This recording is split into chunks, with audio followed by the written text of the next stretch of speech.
Good morning, everyone, and welcome.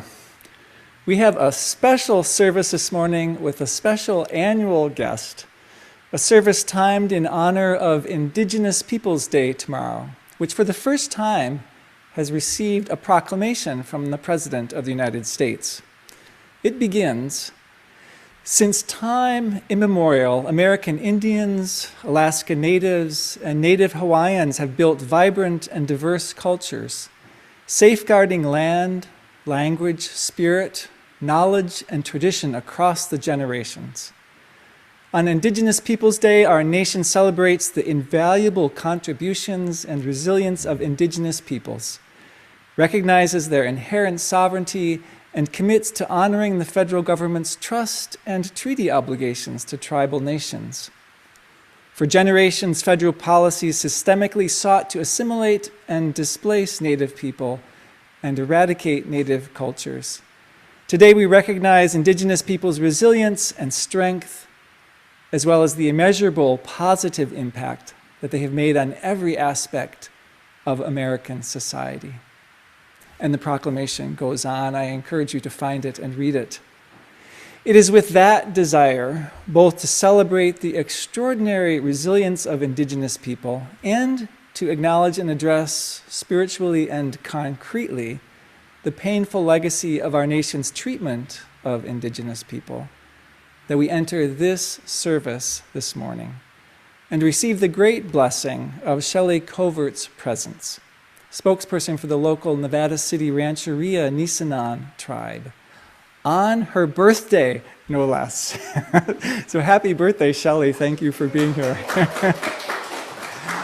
I invite Shelly to come to bless us into this time together and to bless us into this shared conversation about relationship and embodying cultivating relationship. Shelly.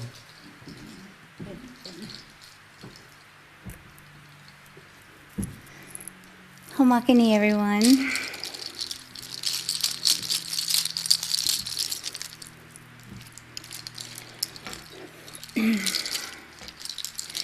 Ayuyu Vietnam, Ayuyu Vietnam, Ayuyu Vietnam, Ayuyu Vietnam, Ayuyu Pineta Estumiani Miamenan.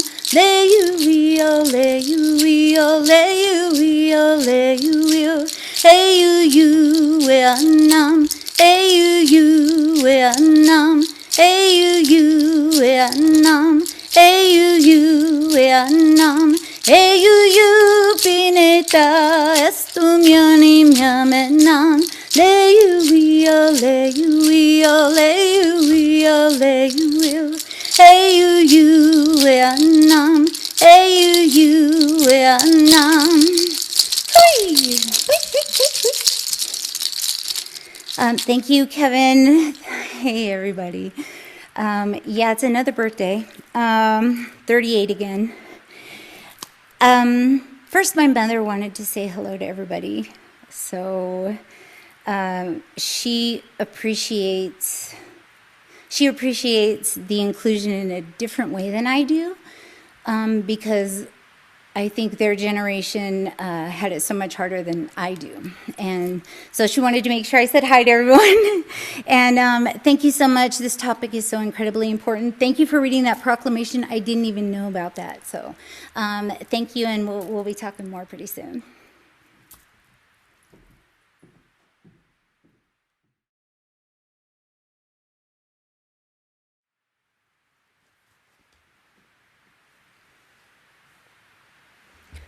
Good morning.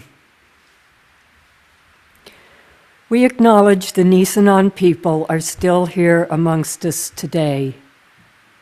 Though they are nearly invisible, their story continues to be excluded from history. We understand we are on Nisenan land that was never ceded, and the original tribal families have yet to recover from the near genocide of their people.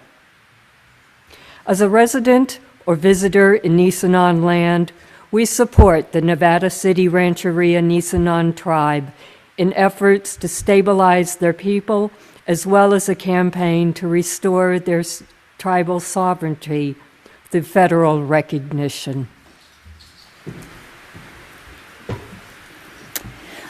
What you will hear is, this is my great uncle, Dan Rose, and he's singing a traditional cry song. We cremated our people, and we had very strict mourning protocols. The women would shear their hair with the hot coals down to the scalp, and then they would use pine pitch and the ashes from the burning pit, and they would wear it on their hair and on their chest and on their faces until it wore off, and also on the children of the past. And so you can hear my Uncle Dan singing, you can hear the sorrow in his voice, and toward the end you will also hear him, he changes his voice and he lifts us back up. And when I hear him sing, I can't help but cry. It's just so beautiful and so moving. But then at the end, he brings us up out of that. So knowing when to cry and when to come up out of it, so we don't stay down there. So thank you.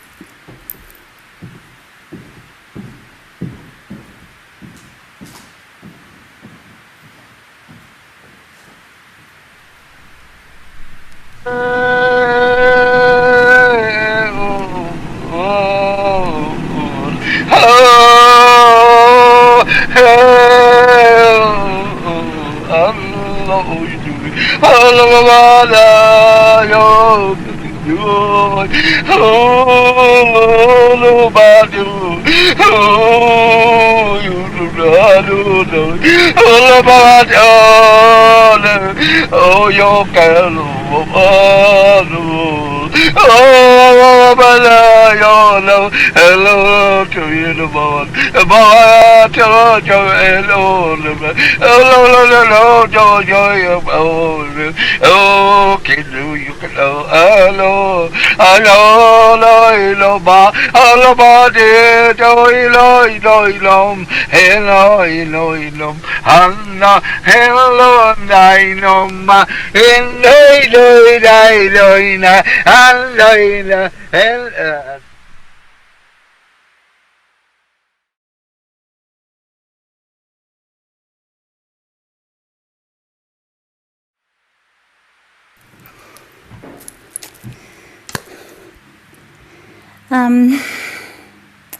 So I wanted to talk a little bit about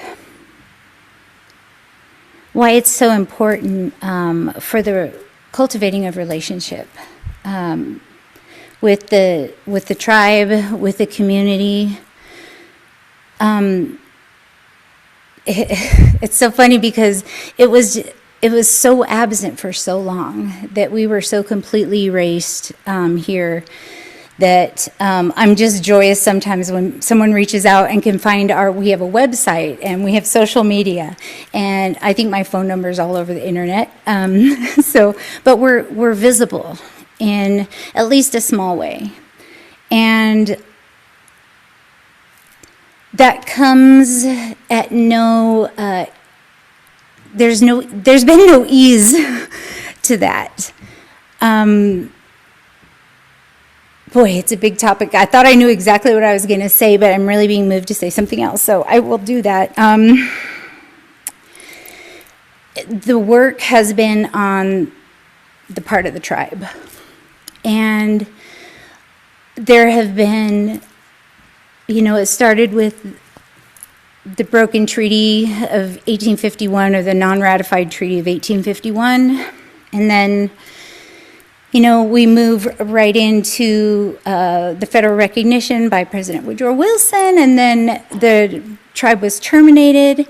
And I mean, there are just so many moments in time that I wish I could just plug you all into my head and share what I know, because I don't always express it well. But the re-emergence, I guess you could say it is, the visibility of the tribe has really been hard. And I always think it's like Coyote, or the big cosmic joke, or the humor of the universe, or whatever, or if it was myself challenging myself to, I'll bet you can't do this in this lifetime, like we're gonna stack it up and stack it up and stack it up, and then the end of the joke being, and you're going to fix it all. The same people who, were kind of destroyed by everything. And if you can understand that and feel kind of the weight of that, and I'm not trying to, play my fiddle today or anything, but feeling the weight of that, I think on the juxtaposition is when there is support and when there is understanding and there is when there is reaching out toward us. Or the analogy I've been using lately is of like you're carrying a huge big load of firewood or a huge bundle of sticks or something, and somebody takes one and then somebody else takes one, and pretty soon we're all carrying something that's pretty light. And that's how I've been feeling lately, and I don't know if it's just getting older. And there's not a lot of, the tribe isn't bitter, the tribe isn't like blamey. And we've had some reactions to the land acknowledgement from some people where I think it stokes a fear in people. Like they think we're going to come back and like try to take all the land back or something if we get federally recognized. And I saw one of my native, colleagues or whatever on the internet, probably on Facebook, too much Facebook. But she was saying that, people may be afraid because they fear that what was done to the Indians, they're going to turn around and do back, to American citizens or something like that. But she had said, that's just not who we are. And it's true. So in that relationship building, we all have something to offer. If I can help people when they need help, that's what I do. And I think the building of friendship and the relationship building is just so important. Is this supposed to be my word for wisdom? Am I even doing what I'm supposed to be doing? So in all of that, another piece that has been just kind of invading my whole person lately.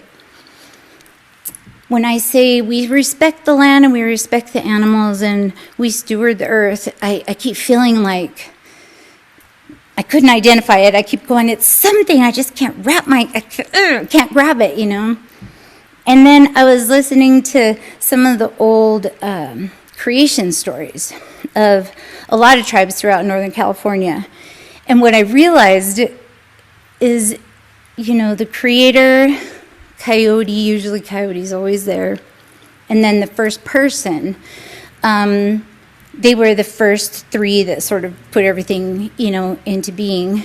And then the animals, I think it's mostly because they took pity on humans because we don't have fur, we don't have claws, we don't have the fangs, we don't have the good smell, the good hearing, or the good sight like animals do. And maybe we don't have those innate, whatever that is, instincts that animals do to survive in the same way. But all of our gifts usually come from the animals in some way. And so it had reminded me that we're in constant thanks. Like it was given to us, the animals gave us fire, and we promised to always take care of it, and we're in constant thanks to those beings for sharing that with us and making an easier life for humans on the earth. And I think that's super important. And we may believe it in a way deeper way about how the earth was created and where we go when we die. But that thanks to the earth is so much deeper than just stewarding and animals are good, don't hurt them, or whatever. It's like this deep reverence. And same with the water spirits and the air and the earth. So I think it's just a completely, it's so many levels deeper. And every generation we get out from the ancestors who lived that life I feel, we can look around and go, ooh, that's why. What were the condors in charge of? What was the grizzly in charge of here? What were the great antelope and elk herds in charge of here? What was their mandate to do on the earth, and how did they take care of their piece? And so, there you go, relationship building. We wouldn't have fire if it hadn't been for, a certain bird taking pity on us, I guess. So, but yeah, I think that's my words of wisdom. Like, how can we tap back into that and see the planet and everything here, that humans just weren't always the top of the food chain, and that maybe we shouldn't be necessarily. But to reflect on that was my thoughts of wisdom to share, if that's wise to you all at all. Good morning. I taught federal Indian law for a few years at UC Davis Law School in the mid-1990s.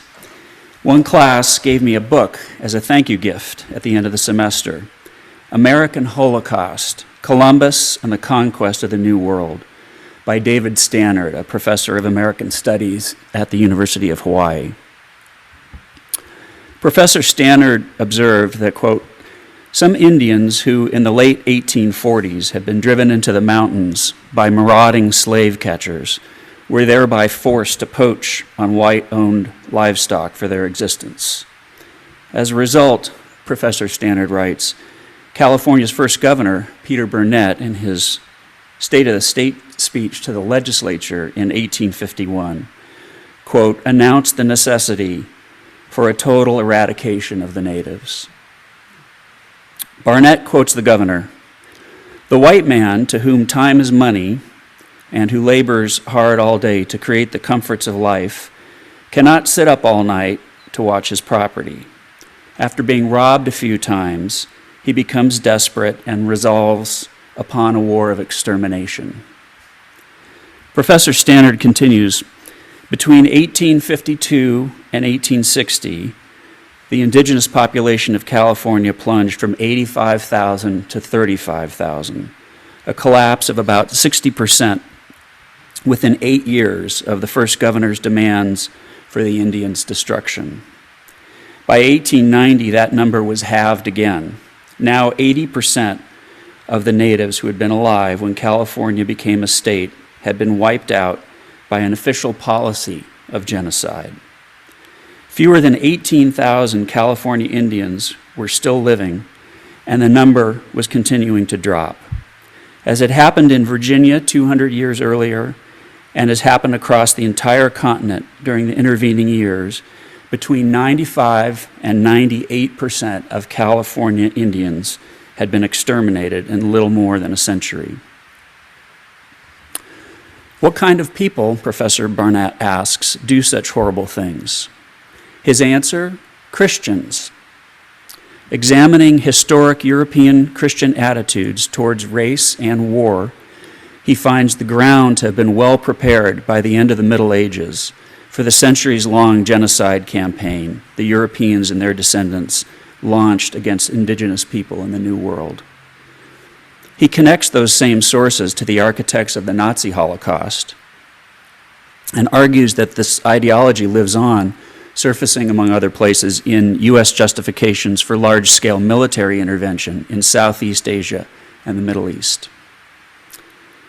The members of the Nevada City Rancheria Nisenan tribe today are survivors of this genocide.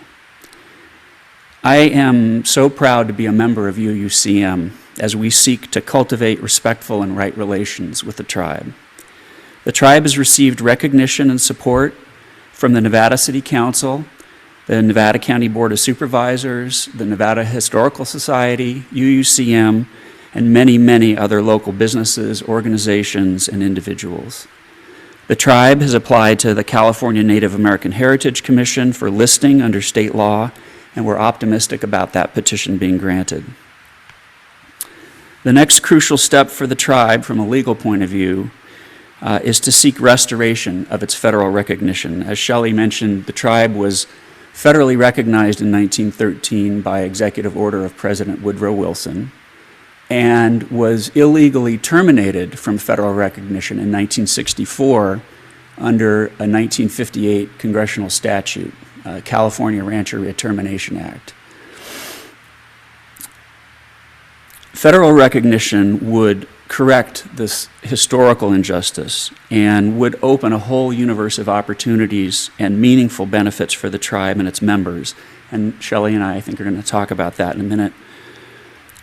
It would make the tribe eligible for all the federal programs for tribes, including in areas of healthcare, housing, education, roads, job training, the environment, and support for tribal governmental operations, among many, many others. Restoring federal recognition will not be quick, and it will not be easy, but I believe it is possible, and I am committed to helping the tribe do everything in its power to achieve it.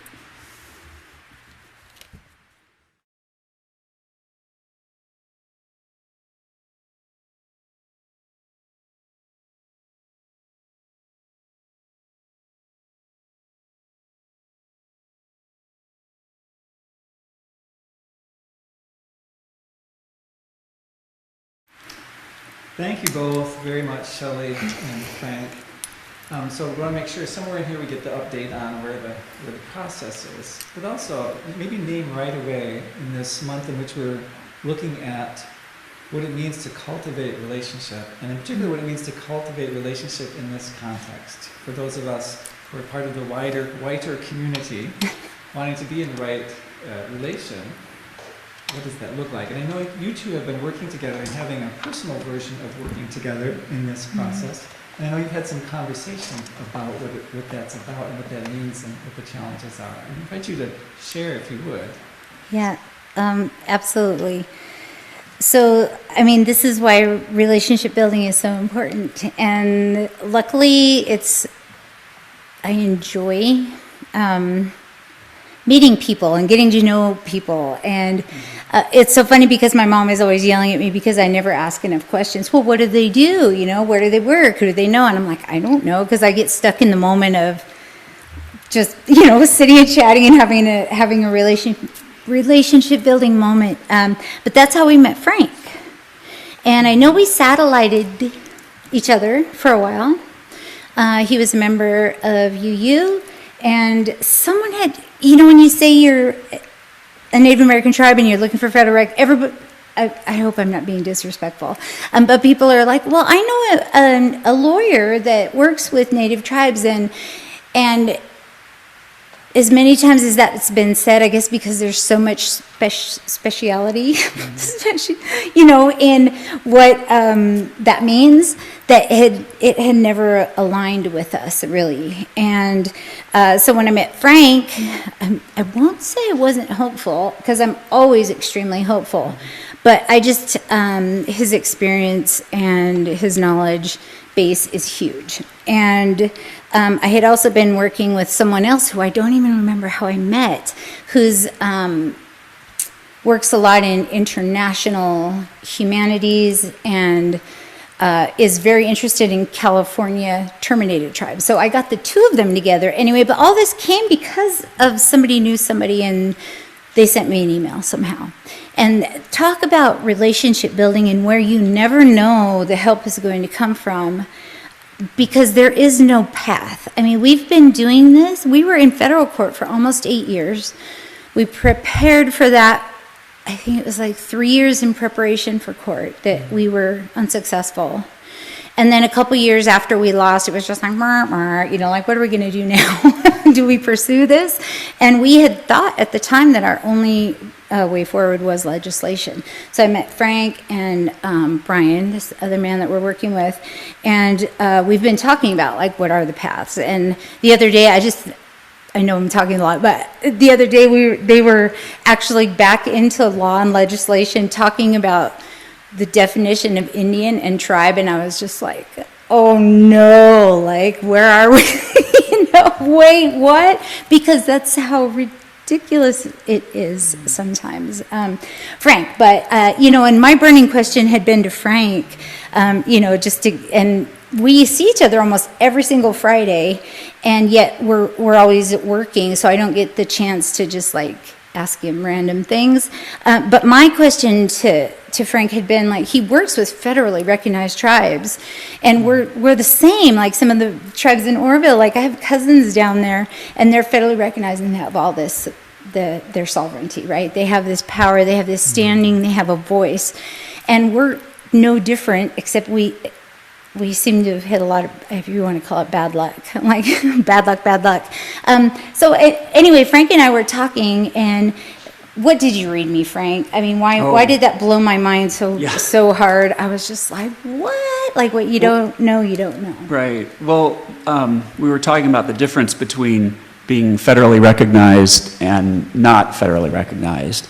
And I had this thought, which is, that federal law gets put into something called the United States Code, and they're printed in volumes, bound volumes, and they're referred to as titles. So Title 26, I think, is the Internal Revenue Code, and all the tax laws go there. Title 25 is called Indians, and there are federal laws dealing with Indian tribes and Indian people throughout all the federal law, but Title 25 is all federal Indian law. I had no idea. And the thought I had was just to give you a sense of the breadth of what it means to be federally recognized, was just to take a look at the table of contents, because, this is what I do. I like to read and research. So what's the table of contents to Title 25 of the U.S. Code? There are 34 chapters, and that's what I read to you. And it gives you a little flavor. I won't go through all of them, but, Chapter 1, Bureau of Indian Affairs. Chapter 2, Officers of Indian Affairs. Chapter 2A, Indian Claims Commission.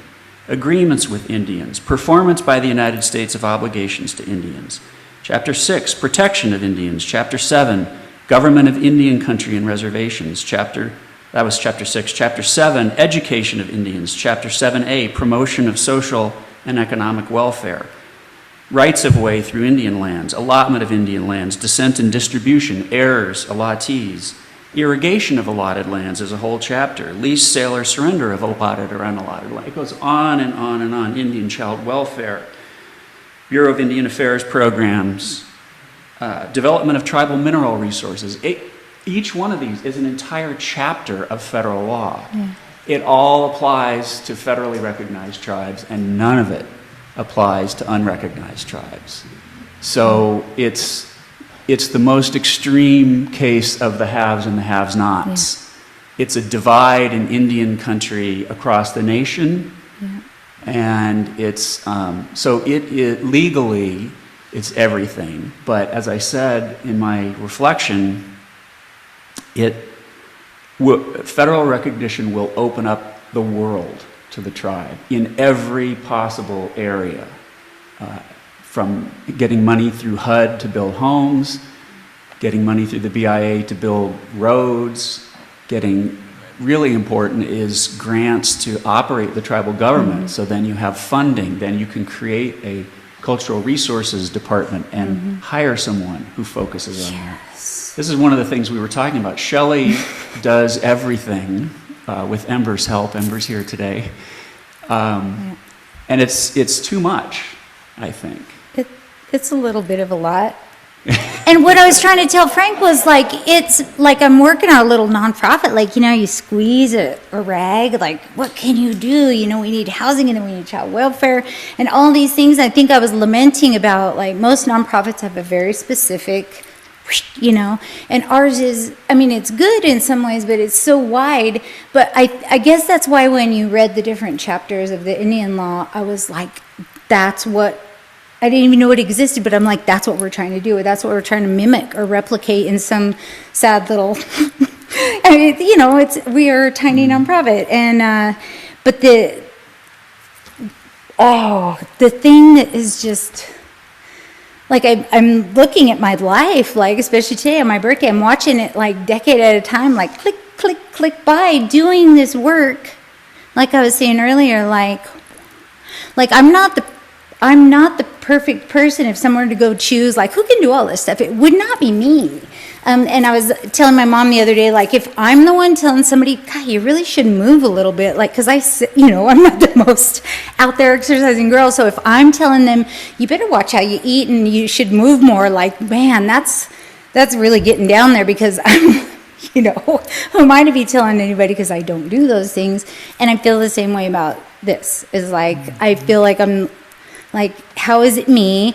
And I'm trying to do it, but all this hardship, when the answer seems to be like just the unratified treaties in 1851, that was like, they did treaties here and then literally hid them, and they were found in the Senate in like 1904 or 7 or something like that.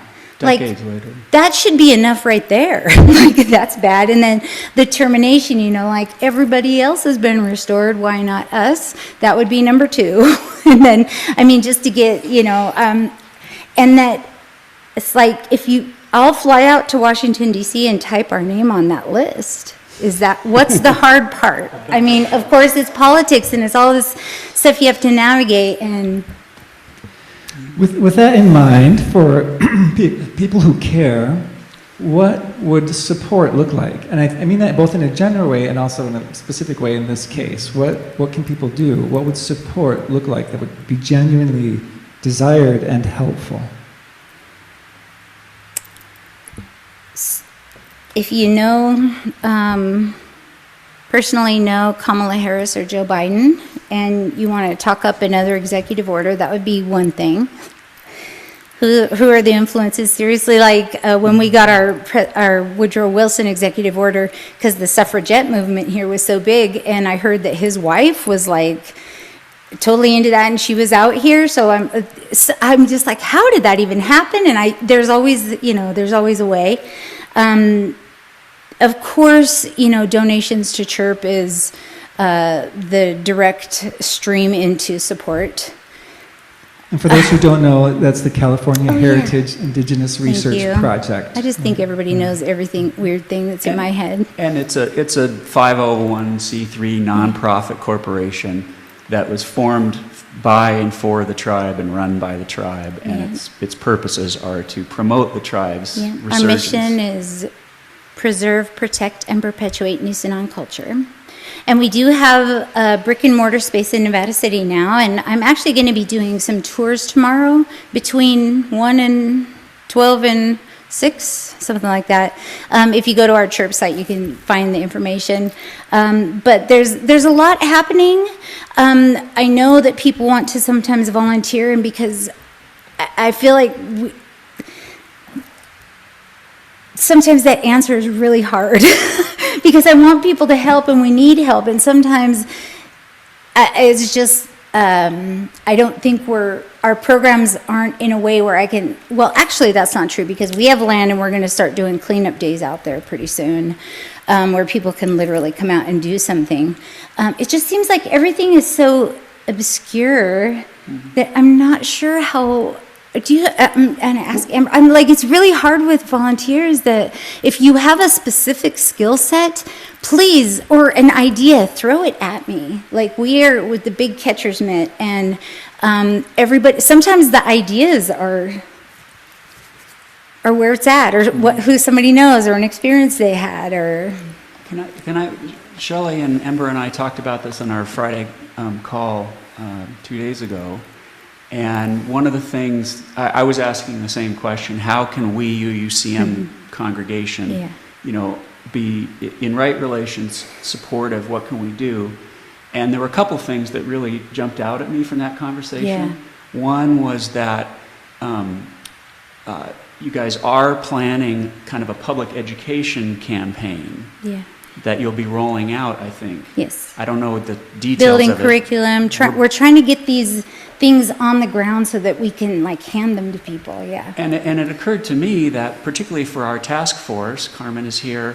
One thing we could do is to become educated to the point where we're able to then do those trainings, those public education things. Because the other piece that really struck me from our conversation was how much Shelly is carrying. You use that image of carrying a bunch of firewood, and what I took away from our conversation Friday was that, you really, people look to Shelly to educate them. Tell us your story. Tell us the story of the tribe.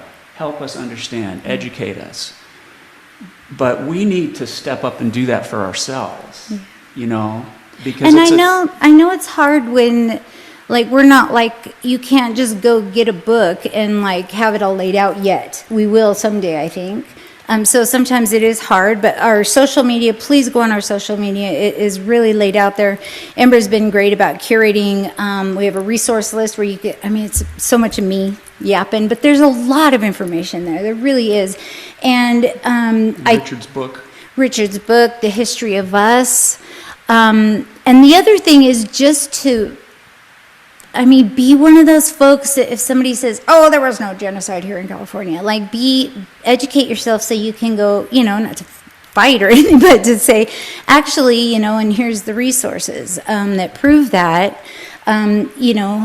I hear so much that the Indians are extinct or they referred to us as a wrong name, like we know who we are. Even just, I like to say that even if the only thing you do is just to say, oh, the Nisenan were here, pick up the land acknowledgement for your organizations. Those kind of things, spreading the word is, because we're all of us together, that's the only way we can undo that erasure.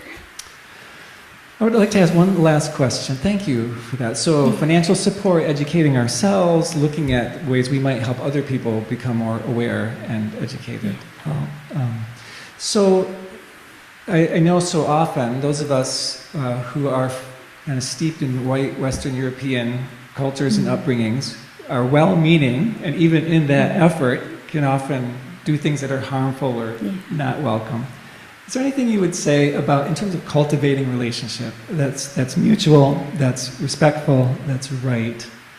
Is there anything you feel drawn to say in terms of your experience, either of you actually, that would say, here's what helps, or this is what works, or maybe what doesn't work? What can we know so we can be best informed and do the least amount of harm possible? I think one of the other things, and I think it's just, because I have all the patience in the world, and at least maybe I used to. Maybe it's age. I'm just getting cranky. But I think it's, too, I'm just a little bit tired. And, there's so much to do. And one of the things that I used to beat around the bush or try to be, I don't ever want to tell people, you're wrong. That's not a good way to make a friendship, is to be like, you have no idea what you're talking about. That's not helpful from me. But,